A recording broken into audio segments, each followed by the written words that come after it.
Warning: the SCP Foundation database is classified.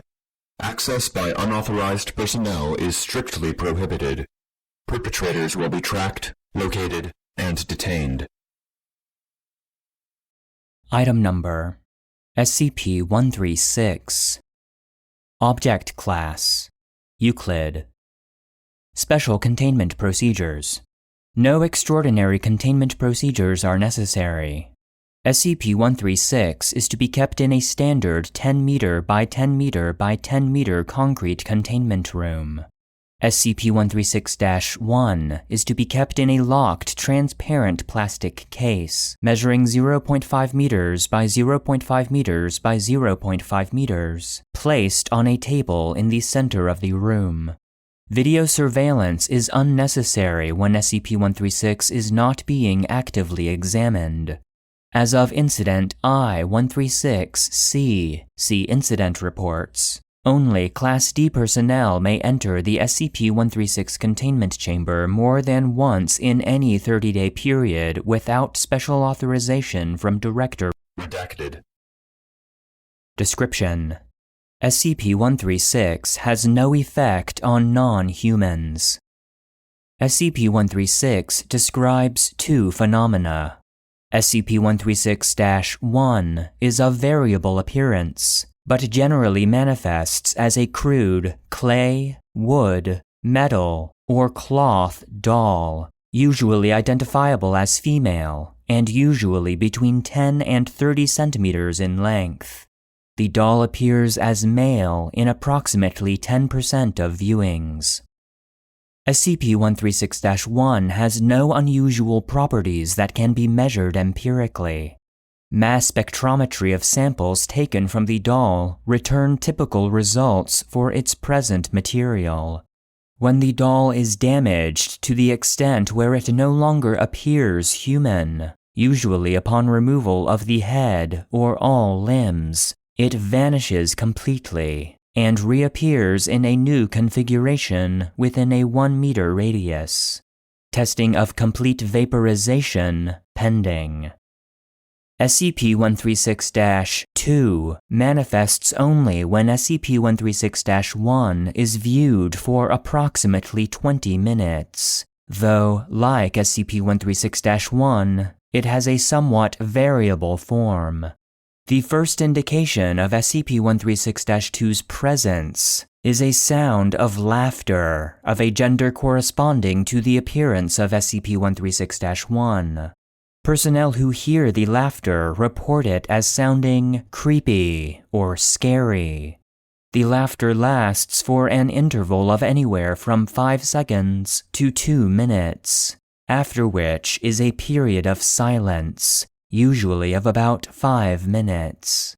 After the period of silence, SCP-136-2 appears, along with the abrupt disappearance of SCP-136-1. SCP-136-2 is an incorporeal, nude or partially nude figure corresponding to the gender of SCP-136-1. SCP-136-2, ranging in size from 1.9 to 2.1 meters, is always posed in a provocative manner and moves through the air at a slow walking pace, 0.2 meters per second, towards the subject or subjects. If more than one subject is present, each will see the form as moving towards themselves. As it approaches, the volume of the laughter increases. By the time SCP-136-2 is within 1 to 2 meters, the subject invariably has gone rigid in fear, collapsed, or backed up until they hit a wall. SCP-136-2 usually remains stiff until it is within approximately 5 centimeters of the subject, whereupon it will scream once before vanishing. 10 to 15 seconds later, SCP-136-1 will reappear in its previous location in a different configuration. The apparition has a very disturbing appearance. Its mouth is far too wide, frozen in a rictus of pain and arousal. It will occasionally bare its teeth or lick its lips. Its irises take up almost the entire sclera of its eyes, which appear mad and bloodshot. If female, it will have an absurdly narrow waist and large breasts. The experience of viewing SCP-136-2 is profoundly upsetting and has universally caused night terrors for up to 6 months in every single subject, possibly as a result of its psychic intrusion. After a viewing, most subjects are unable to leave the containment room without assistance.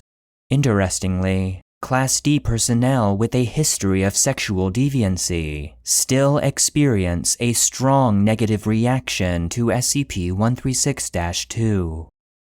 At no point has SCP-136-2 been observed to move past the boundaries of its containment room. Update. See Incident Report I-136-A.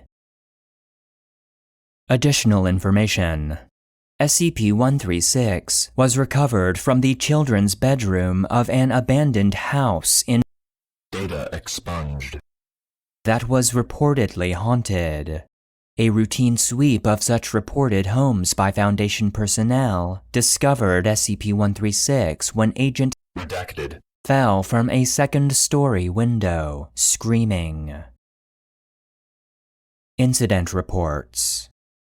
Incident I-136-A. Date redacted. 19. Redacted. Dr. Simon was the 25th subject to observe SCP-136-2 and the 4th to do so voluntarily. The viewing proceeded in the usual manner with no anomalies. Approximately 2 hours after viewing SCP-136-2, Dr. Simon, who was in the break room with several other researchers, screamed and dropped his coffee mug. He incoherently indicated that he could see SCP-136-2 floating down the hall towards him. Dr. Morris and Dr. Harrison restrained him, assuming that he had simply been badly shaken by the experience. After approximately 2 minutes, all present in the room fell unconscious. Dr. Saboya recovered first and proceeded to awaken her colleagues. Dr. Simon had lapsed into a coma and died 3 days later. Dr. Meyers requests reclassification to Cater class. Reclassification as Cater class denied. The possibility that the unfortunate incident was not caused by some other telepathic SCP cannot be dismissed. Incident I-136-B. Date redacted. 2000. Redacted.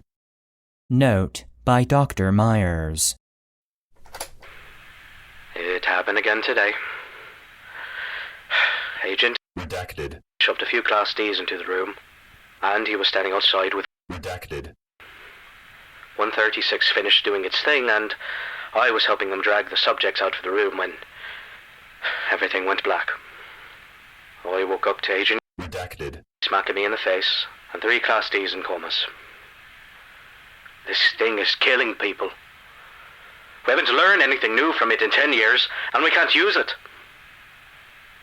I request that we find a way to terminate 136. Maybe get a psychic SCP in here with it. It's not like burning it will do anything. Request for termination denied. SCP-136 is proving valuable for enhanced interrogation. Incident I-136-C. Date redacted. 2000. Redacted. Note by Dr. Meyers. This is out of control now. You saw what happened. Hell, everyone in 1,000 yards will never forget. Data expunged. And the Class D in the room is gone and nobody knows how. At the very least, we need to do some more rigorous screening of the Ds before sending him in. We would have found out that he was Data expunged. ahead of time. Thank God we figured out what set it off, though. Request reclassification to Keter and permission for attempted termination of 136. Request denied. Dr. Meyers is to be removed from administration of SCP-136. Disposition of SCP-136 is to be given directly to Overseer Redacted. and Dr. Redacted. for exclusive use in enhanced interrogation.